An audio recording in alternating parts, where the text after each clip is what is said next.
Di Iran banyak orang Yahudi, terutama 3 daerah besar, Isfahan, Tehran dan Hamdan. Siapa ramai orang Yahudi kata musuh dengan Yahudi? Sebenarnya agak-agak Imam Mahdi orang Syiah ni siapa? Imam Mahdi sungguh ke? Siapa? Kalau kita tengok buku-buku dia, anda akan terkejut. Imam Mahdi yang dia tunggu, antaranya bila Imam Mahdi ni keluar, dia akan berbahasa dengan bahasa Hebrew, bahasa Ibrani.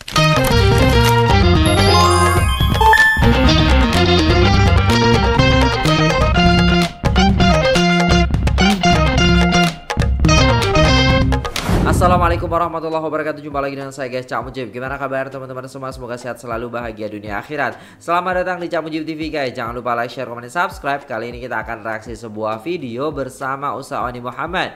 Nah, buat teman-teman semua, yuk kita ngaji bersama. Yuk kita dengarkan ceramah. Supaya apa? Supaya badan kita, hati kita ini, terutama hati di dalam ini ya guys ya, ini menjadi lembut, menjadi mudah menerima nasihat daripada orang-orang yang berilmu, seperti halnya ustadz, ulama, ya kan, dan juga para ilmuwan yang lain. Sehingga apa? Sehingga kita tuh mudah menerima dan senantiasa ingat bahwasannya kita akan mati, ya kan? Masya Allah, tabarakallah. Nah, tanpa berlama-lama, jom kita simak videonya guys. Let's go. Nabi pun dah sebut hadis tentang dia.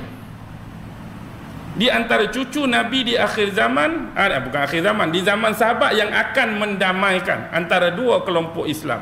Jadi dia mengalah. Dia bagi jawatan kekhalifahan pada Muawiyah. Akibatnya bila balik daripada penyerahan kuasa khalifah, dia kena tikam di paha dia sewaktu dia menaiki unta. Allah. Siapa tikam dia? Syiah lah tikam dia. Allah. Tadi kamu kata cinta Ahlul Bait, sayang Hasan, sayang Husin, yang hampir tikam pasal apa? Ni sejarah, ni fakta. Lepas tu dia diracun, mati Hasan diracun. Lepas tu ada setengah nak angkat Husin. Dah Muawiyah ada di sini, tak apalah, kami di Iraq, kami sanggup angkat kamu wahai Husin dengan syarat kamu datang ke Iraq, kami akan bai'ah kamu, kita lawan Muawiyah. Tapi dalam perjalanan inilah beberapa orang sahabat besar, Rabi'ul Abadalah, 4 orang sahabat Nabi yang dimulakan dengan nama Abdullah bin Umar, Abdullah bin Mas'ud, Abdullah bin Abbas, Abdullah bin siapa lagi? Amru bin Al-As. Nasihat, jangan pi. Kamu tak ingat ke sejarah? Bapak kamu dulu jadi khalifah, memerintah di mana? Memerintah di Mekah, Madinah ke? Memerintah di Kufah, Ali? Ali memerintah di mana Ustaz? Madinah, Mekah ke di Kufah? Ali, Sayyidina Ali. Pusat pemerintahan khalifah dia dulu Mekah, Madinah ke di Kufah? Ali memerintah di mana? Kufah. Siapa yang bunuh Ali? Abdurrahman ibn Muljam. Dia mati di Kufah. Orang Kufah ni suka berkhianat.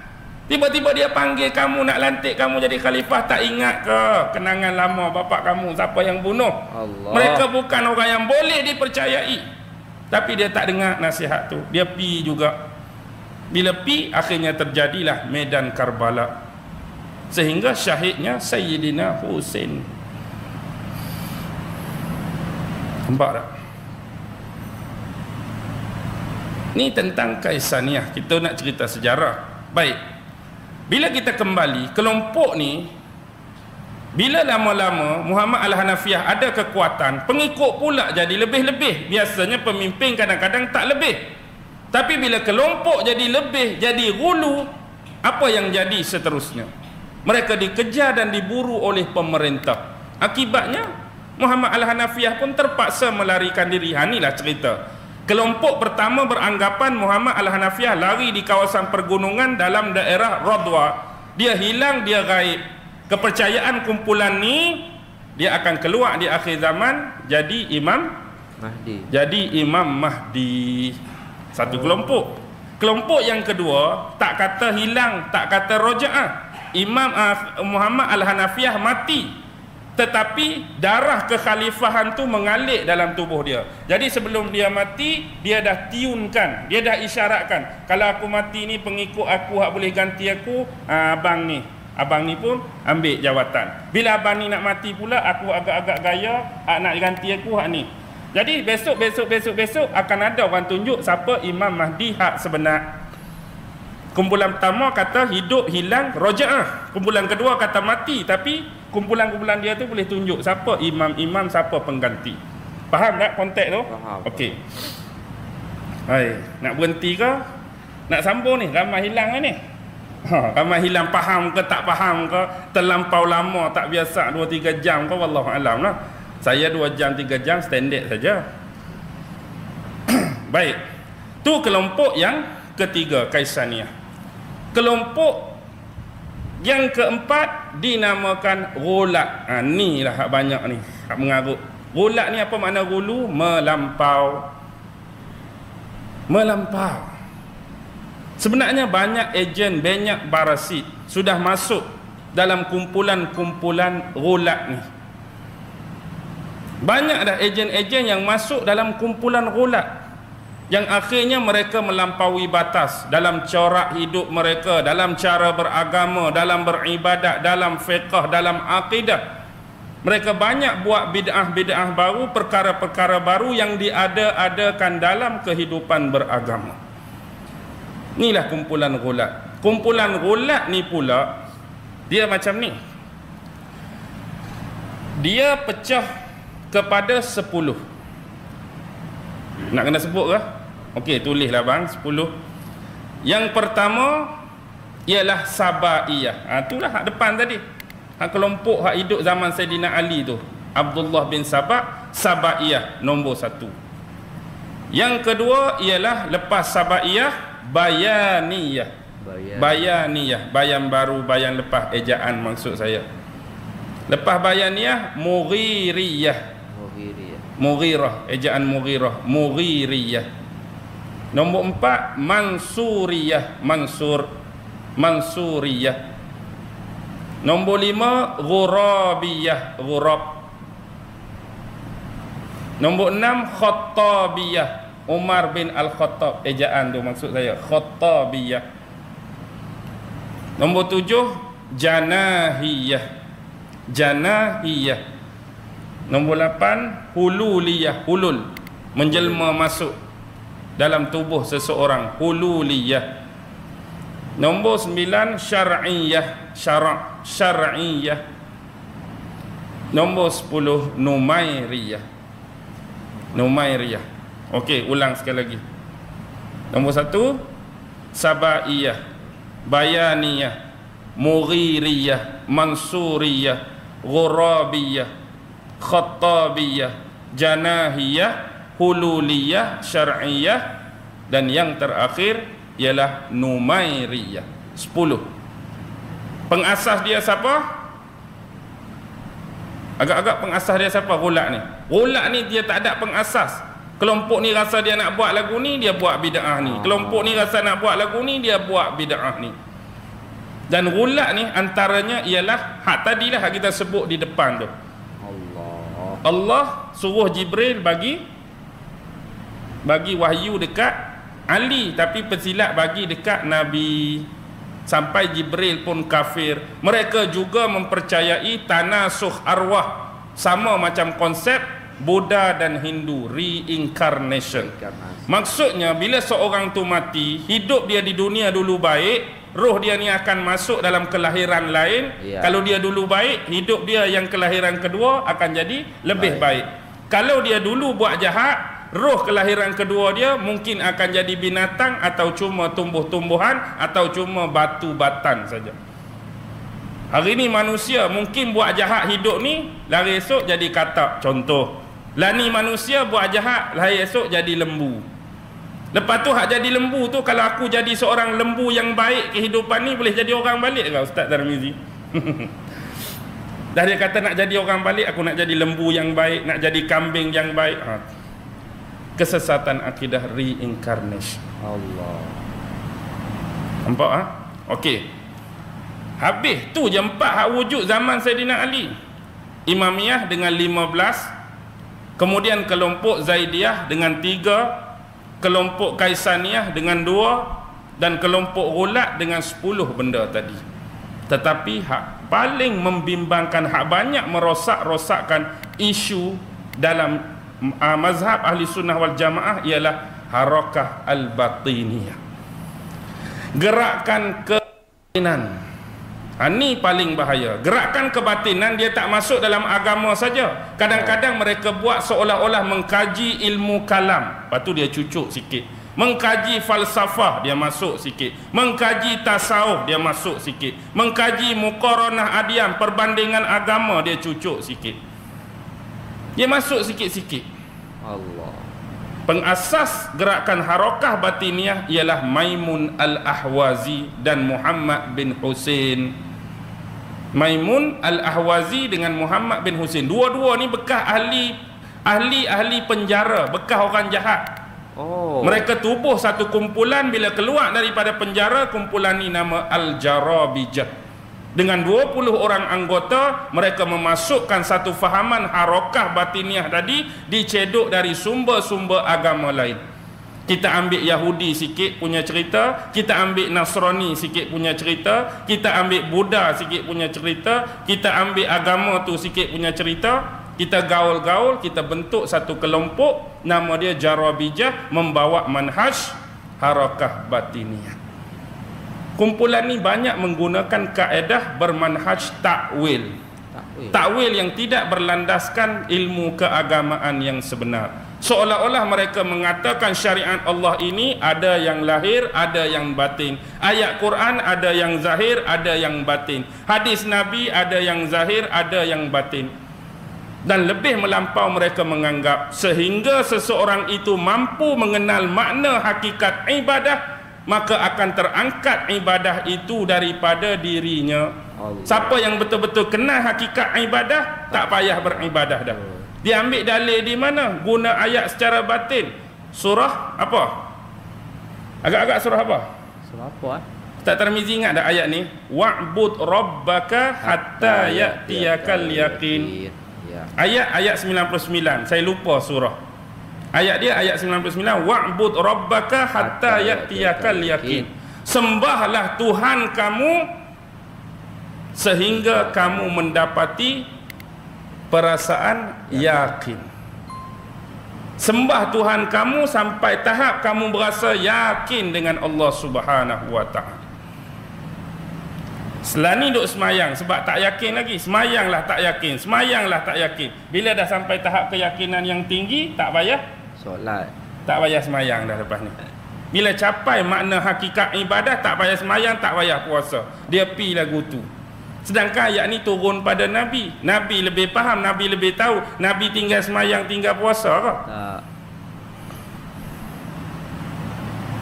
Ikut agama ni mudah. Apa yang Nabi buat, kita buat. Apa yang Nabi tinggal, kita tinggal. Tak payah nak ceroboh sempadan tersebut. Mari saja hak rasa pelik, mari saja hak rasa aneh, mari saja hak rasa tak boleh terima akal, tu gululah dia, mengarutlah dia. Allah. Kumpulan ni juga, kalau kita tengok, melahirkan kumpulan-kumpulan besar yang lain. Antaranya ialah fahaman Nusairiyah. Sebelum tu kumpulan ni pecah 13. Nak kena salin lagi ke agak-agak? Harakah batiniyah. Yang pertama Yazidiyah. Yazid nama orang. Wah, Yazidiyah. Yang kedua Qaramitah. Yang ketiga Ismailiyah. Tapi Ismailiyah ni tak sama dengan Ismailiyah Ibn Sina tu. Kebetulan nama saja sama tapi kelompok lain. Yazidiyah, Qaramitah, Ismailiyah, terus Nusairiyah. Nusairiyah banyak di mana sekarang? Hadap perang tu. Syria. Sebenarnya Nusairiyah dia ada 3 lagi nama. Aduh. Kalau anda dengar nama Alawiyun atau Alawiyin, Nusairiyah. Dengar nama Hattabun pun dia, dengar nama Namiriyah pun dia. Alawiyun sebab dia menyanjung Saidina Ali. Namiriyun sebab pengasas dia Muhammad bin Nusair. Sebab tu Nusairiyah bin Al-Basri An-Namiri. Sebab tu nama dia juga An-Namiriyah. Oh. Baik. Nombor apa tadi? Nusairiyah nombor 5. Nombor 6 Babiyah. Bukan sebab tak ada kena mengena dengan babi. Babiyah ni perkataan al-bab, pintu tu. Babiyah.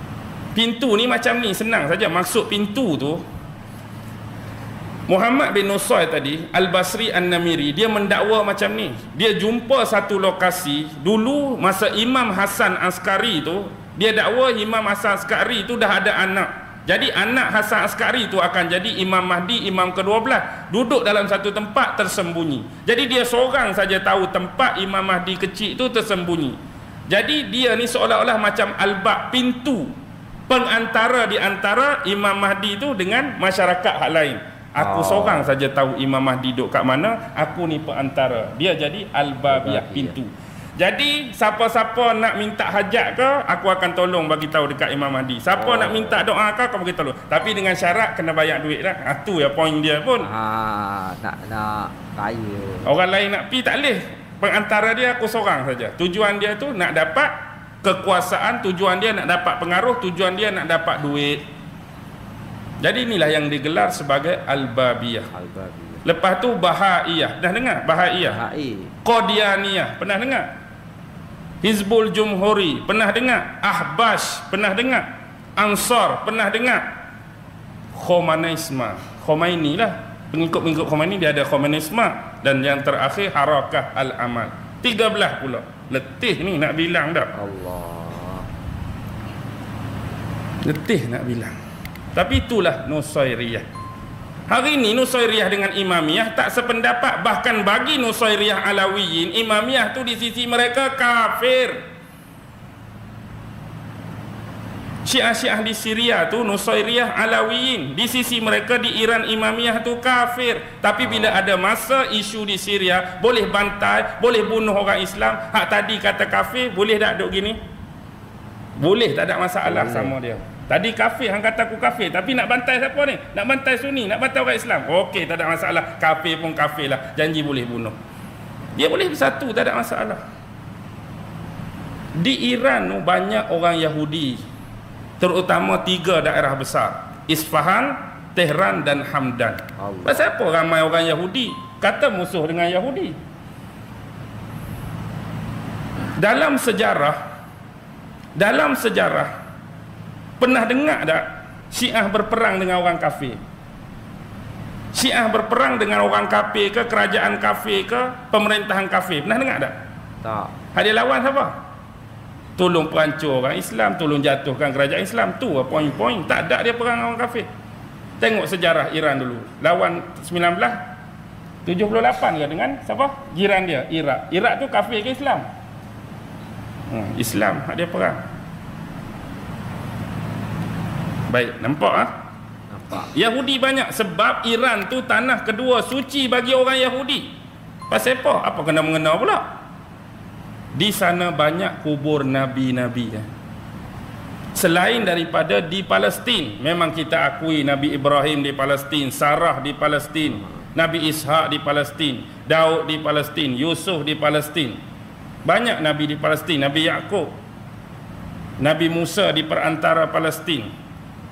Tapi Nabi yang kita tak biasa dengar, duduk di mana? Duduk di Iran. Nabi Daniel ada di Iran, Nabi Hezekiel ada di Iran, Nabi Habakuk ada di Iran, Nabi Obdiah ada di Iran. Pernah dengar nama tu? Tak pernah. Tak pernah. Tak apalah nama Nabi. Tanah kedua. Tapi kita tak heran pun kalau ada Yahudi di Iran. Sebab hadis Nabi, Dajjal akan keluar dari arah Khurasan dan di belakangnya ada 70,000 orang Yahudi. Khurasan ni duduk di mana? Palestin ke kawasan Syam? Syam. Kawasan Syam. Bila Dajjal keluar 70,000 belakang dia dengan memakai toya lisah, selendang ulama-ulama dan pembesar Yahudi, hak putih lain biru tu. Sebenarnya agak-agak Imam Mahdi orang Syiah ni siapa? Imam Mahdi sungguh ke? Siapa? Kalau kita tengok buku-buku dia, anda akan terkejut. Imam Mahdi yang dia tunggu. Antaranya bila Imam Mahdi ini keluar, dia akan berbahasa dengan bahasa Hebrew, bahasa Ibrani. Agak-agak Imam Mahdi ni nak cakap Arab ke nak cakap ikut kitab Taurat punya language? Agak-agak siapa tu? Agak-agak tak boleh bayang lagi. Kalau saya cerita memang jelas, biar dulu. Dia kena bagi tertunggu-tunggu baru orang panggil kali kedua tak? Kau macam mana Ustaz Mizi? Takkan nak berhabis malam ni terus? Allahumma salli ala sayyidina Muhammad. Orang dah selesai videonya dan itulah tadi yang disampaikan oleh Ustaz Oni Muhammad. Masya Allah, tabarakallah. Aduh, ternyata ada seperti itu ya guys yang disampaikan oleh Ustaz Oni Muhammad. Jadi Syiah yang mana yang sesat gitu. Dan setiap Syiah itu setiap ada apa namanya disampaikan oleh Ustaz Oni Muhammad tadi ada 10. Nanti dibagi lagi. Satu setiap yang pertama itu ada 13, ada wah, jadi banyak banget. Dan Imam Mahdi yang ditunggu oleh Syiah itu bukan Imam Mahdi yang seperti orang Islam tunggu, tapi itu adalah yaitu ya guys ya, yang gini kata Ustaz Oni Muhammad ya kan, disampaikan di ceramah-ceramah yang lain juga. Masya Allah, tabarakallah, jazakumullah Ustaz Oni Muhammad yang sudah memberikan ya kepada kita semua ini pelajaran-pelajaran dan juga ilmu yang sangat banyak sekali ya guys ya. Masya Allah, tabarakallah. Dan semoga Ustaz Oni Muhammad sehat selalu dan juga teman-teman semua ya bahagia di dunia maupun di akhirat. Dan juga kita doakan semoga kita termasuk orang-orang yang dijaga oleh Allah Subhanahu wa taala, keluarga kita semuanya ya dalam lindungan Allah Subhanahu wa taala, dalam keberkahan dan juga dalam kebahagiaan di dunia maupun di akhirat. Amin amin ya rabbal alamin. Alright guys, itu dulu videonya. Terima kasih sudah tengok video ini sampai selesai. Jangan lupa like, share, komen, dan subscribe. Saya pamit undur diri. Wassalamualaikum warahmatullahi wabarakatuh.